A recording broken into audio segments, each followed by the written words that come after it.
Welcome back, sports fans. I'm Shan, publisher of 912 Sports. Hey, want to take this opportunity to thank the sponsors of Thursday Night with 912 Sports. We'd like to thank Coastal Pines Technical College, Tim Smoke, licensed realtor with Crossway Realty, Robbie Robertson Ford, Summit Sports Medicine and Orthopedic Surgery, Prime South Bank, and Gibson Animal Clinic. We appreciate all those guys for allowing us to do this show Thursday nights with 912 Sports. And joining us now is the Pierce County Bears head basketball coach, Coach Shan Garner. Coach, how you doing tonight, buddy? All right, doing well, man. Hey, man, we appreciate you joining us on the show here, Coach.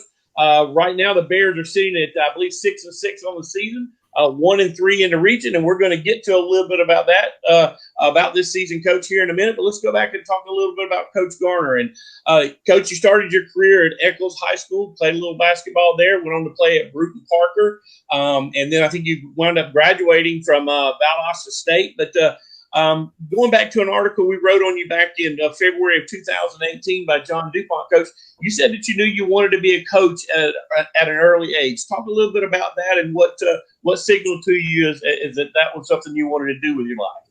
Well, Sean, to be honest with you, I was one of those guys, I knew it had to be done, but God just didn't bless me with the ability to get it done. So, I mean, I was a decent player. I was a good shooter. I didn't spend a whole lot of time guarding people. So I kind of made my mind up when I started coaching that that's what we were going to emphasize is we try to be the best defensive team we can.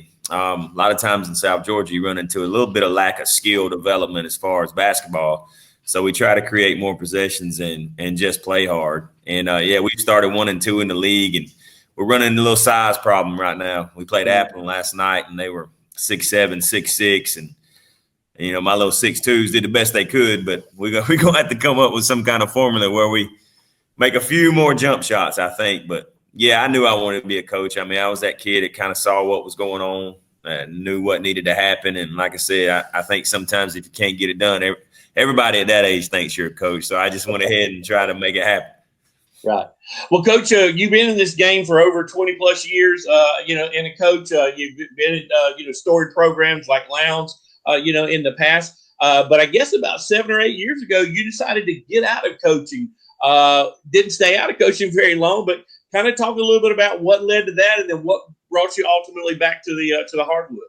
Well, I mean, I was about the 15, 16-year mark, and I think all of us teachers, we kind of look retrospect at that point. Do we want to finish this thing or do we want to try something else? And I had a childhood friend who big farmers there in Eccles County. I mean, Eccles is very similar to, it's very rural. And if you're not working in a factory, you're working on a farm. So they got me in to sell produce. I was a produce broker because I've been told I have the gift of gab. I'm not 100% sure. Mama said I had a face for radio. I don't know what she meant by that either. But so I tried my hand at it. I was a little burnt out, a little tired. And after a couple of years of it, you realize who you are and what you are, you can't run from it. So I got back in it, and I'm going to do it right on as long as I can, Exactly.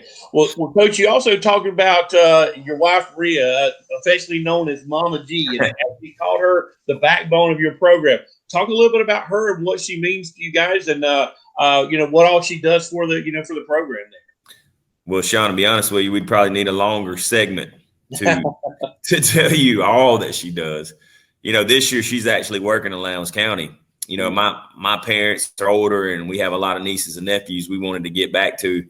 And before COVID hit, she got an opportunity to go back to Lowndes in February. And I figured that there'd be something in the area. Not that I was trying to leave Pierce, but, to me, family is number one. So when they quit interviewing because of COVID, I realized I was going to have to stay at Pierce another year. But she's still coming every night, no matter where we are, driving by herself on the road to get things done. And last night was senior night. She helped organize it. And the kids still call her and ask questions. Me and Lacey still call her. Miss Kathleen Waters, who's actually running our, logistics side of what we do now, calls her once or twice a week.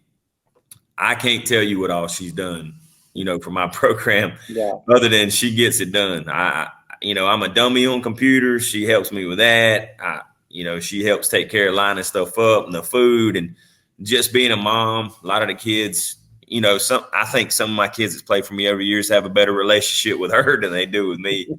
So, she's definitely the backbone, and I don't think I'll do it without her being around. So Right. Well, that's special that you guys, have that bond and, touch so many lives as far as, mentoring, young kids at all the different places that you guys have been, because she's been with you pretty much every step of the way. No doubt. Everywhere I've been, even when I started at, a little middle school coach, and when you're young like that, you're just years away from getting a statue put up for you. All you got to do is show up every day, and they're going to put a statue up at the school, and you're going to win multiple state titles. But she's been there. She gets to hear it every night. I mean, she hears it when we do well. She hears it when we do bad. This year we were fortunate enough to win the state championship, and that's awesome for our community. But for me, who shares the exact same kids, I think I got my hands on them January the 1st. So we've had, I think, 5 total practices, but we've played 8 basketball games. So I'm trying to do some of this on the fly this year, but she's the reason that keeps you grounded and keeps me going. Right. And that's one of the things I wanted to touch on too, Coach.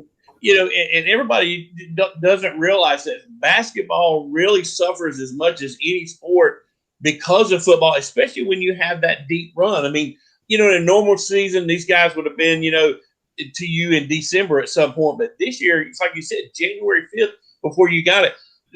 How many players did you have come from football, and how big of contributors are they to your team?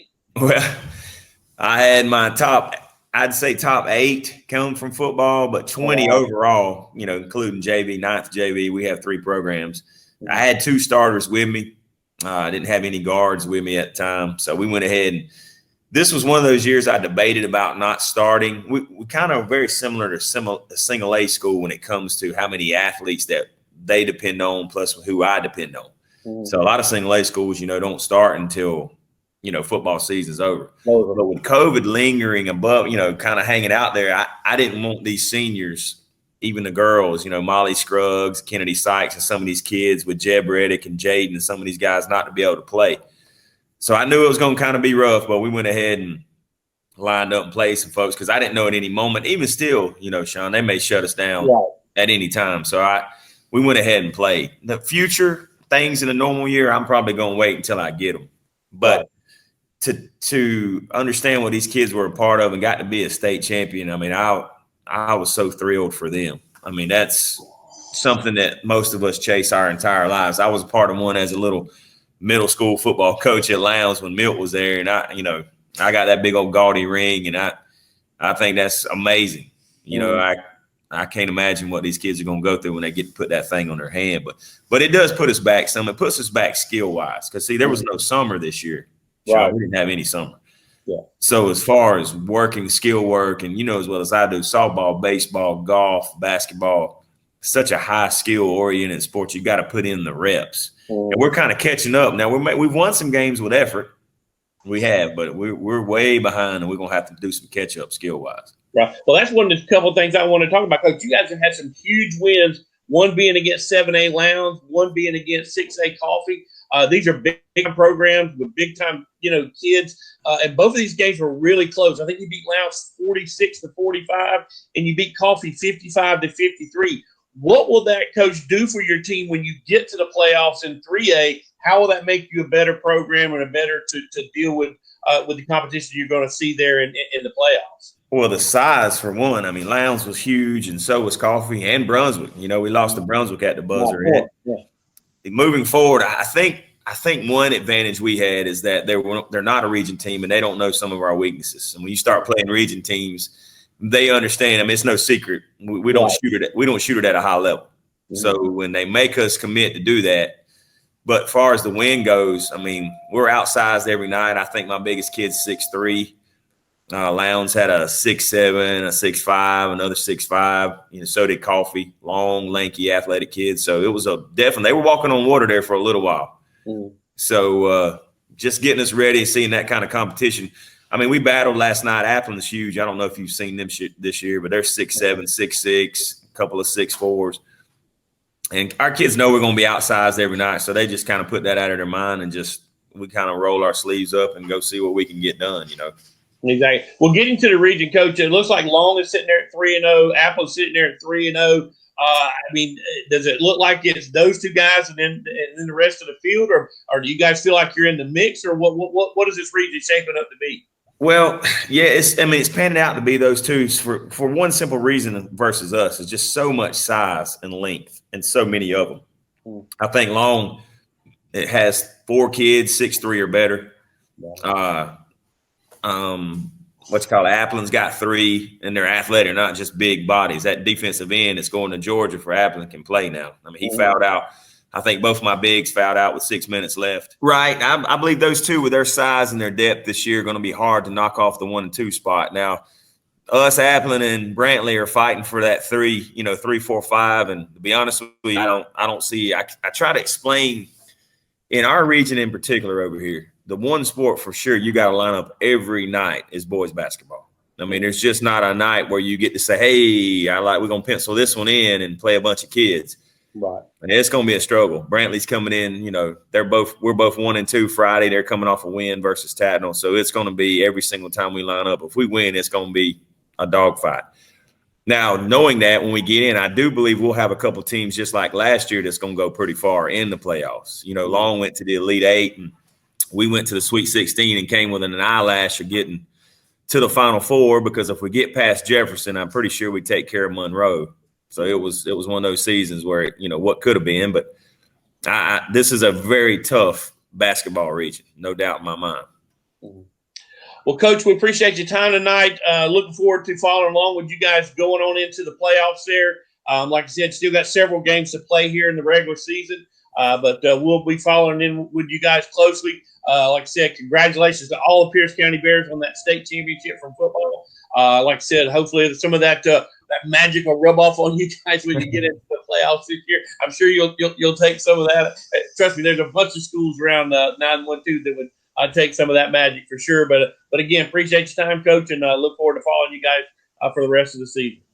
Shan, I appreciate it. All righty, that was Coach Shan Garner, head coach of the Pierce County Bears. He had to run. I think there were some classes changing there when we did this record. But, hey, stick around. We'll be right back here. We've got some more coaches to talk to tonight. But thanks for watching Thursday nights with 912 Sports.